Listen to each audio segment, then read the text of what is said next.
সুপ্রিয় দর্শক, বাংলাদেশে সাবেক প্রধানমন্ত্রী খালেদা জিয়ার মৃত্যুর রহস্যটি বা অসুস্থতার রহস্যটি আজকে এমন এক পর্যায়ে এসে পৌঁছেছে যে এটা নিয়ে আজকে নানান ধরনের কানাঘুষা, নানান ধরনের মিথ জন্ম নিয়েছে। বাংলাদেশের রাজনীতির এই যে এমন এক অন্ধকার গহ্বরে প্রবেশ করেছে যেখানে একজন প্রধান রাজনৈতিক নেত্রী জীবন মৃত্যু এখন আর মানবিক বা যৌবিক বিষয় নয়, এটি একটি কৌশলগত রাজনৈতিক সিদ্ধান্তের মধ্যে পৌঁছে গেছে।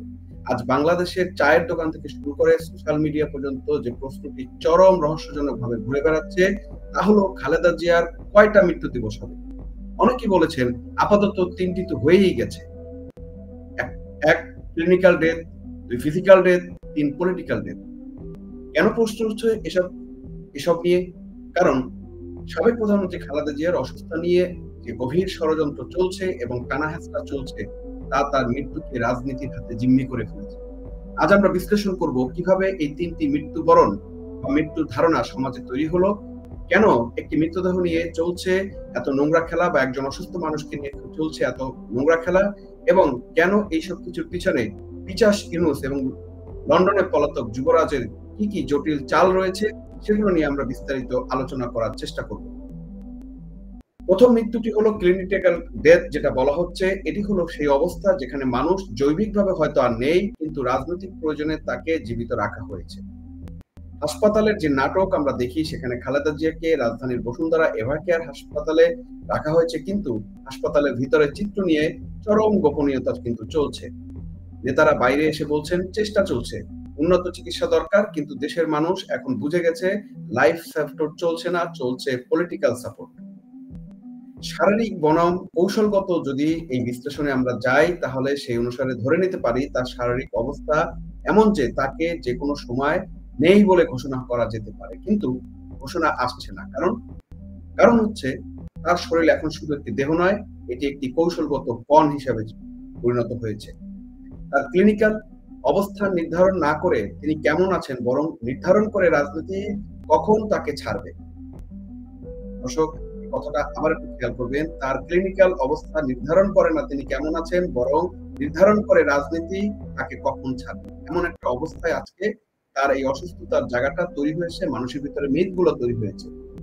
এই পরিস্থিতিতে হয়তো ডাক্তাররা এখন যৌবিক নিয়ম নয় বরং নির্বাচনী তফসিলের দিকে তাকিয়ে আছেন।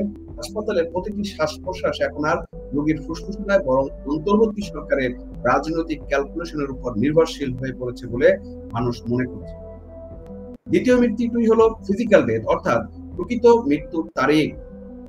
গুঞ্জন অনুসারে এটা হলো সেই তারিখ যা হয়তো পেরিয়ে গিয়েছে, কিন্তু রাজনৈতিকভাবে তা আড়াল করা হচ্ছে। বিএনপি নেতা মেজর আখতারুজ্জামান এর মতো অনেকেই কিন্তু সরাসরি বলে দিয়েছেন তিনি হয়তো আর নেই। এই দাবি যদি সত্য হয় তবে তার ফিজিক্যাল ডেথের তারিখটি ড্যাশ ড্যাশ অথবা পূর্বে হয়ে গেছে, আপনারা বুঝে নেন। এই ফিজিক্যাল ডেথ এর সবচেয়ে বড় প্রমাণ হলো কাতার রাজ পরিবারের রয়্যাল এয়ার অ্যাম্বুলেন্স ফিরে যাওয়া। বিশ্লেষকদের মতে তাদের দাবি অনুসারে এই আন্তর্জাতিক এয়ারলাইন বা বিদেশি সরকার একটি মৃতদেহকে অসুস্থ রোগী হিসেবে বহন করতে আন্তর্জাতিক ষড়যন্ত্রের অংশ হতে চায় না, যেটা আমি আগেও ভিডিওতে বলেছি। কারিগরি ত্রুটির নামে কাতার এয়ার অ্যাম্বুলেন্স ফিরে গিয়েছে। বুঝতেই পারছেন এটা কারিগরি ত্রুটি ছিল নাকি নৈতিকতার ত্রুটি ছিল। এই ষড়যন্ত্র তত্ত্বের দাবি অনুসারে পিচাস ইউনূস এই ফিজিক্যাল ডেথের তারিখটি জিম্মি করে রেখেছেন বলে আমরা মনে করি, কিন্তু কেন রেখেছেন সেটাও যদি আমরা যাই, সেটা হচ্ছে লক্ষ্য হচ্ছে বিএনপিকে ধ্বংস। তার মাস্টার প্ল্যানটি হলো নির্বাচনের তফসিল ঘোষণার ঠিক আগ মুহূর্তে তার মৃত্যুর ঘোষণাটা দেওয়া হবে।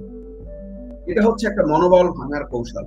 এই ঘোষণা দলটিকে চরম শোক এবং বিভ্রান্তির মধ্যে ফেলে দিবে।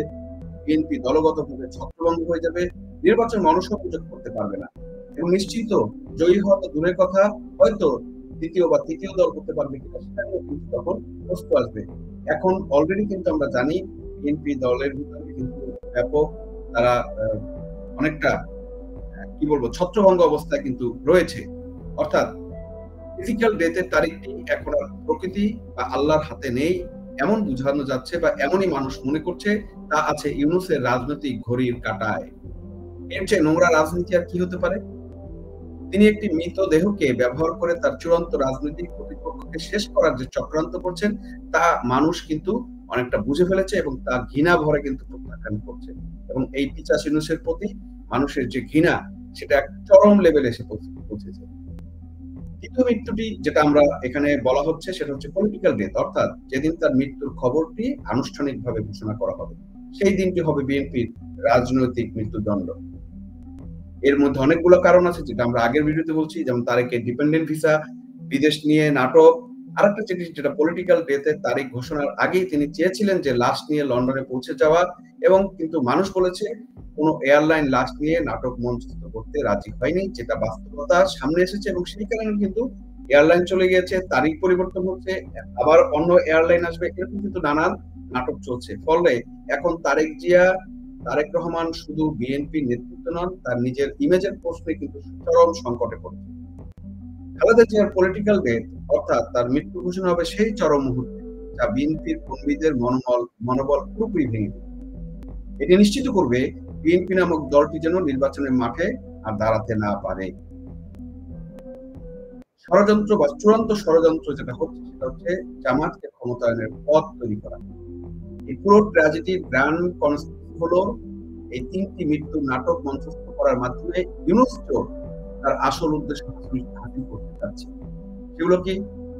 জামাতের জন্য নির্বাচনের পরিবেশ বন্ধন তৈরি করা বা পরিবেশ বান্ধব পরিবেশ তৈরি করা। বিএনপি দুর্বল বা ছত্রভঙ্গ হয়ে গেলে রাজনীতিতে যে বিশাল শূন্যতা তৈরি হবে, সেখানে শক্তিশালী অবস্থানে চলে আসবে জামাত শিবির। জনগণের দাবি এটাই ইউনূসের মূল পরিকল্পনা। তিনি বিএনপিকে দুর্বল করে জামাতকে ক্ষমতায়নের পথ তৈরি করতে চাইছেন।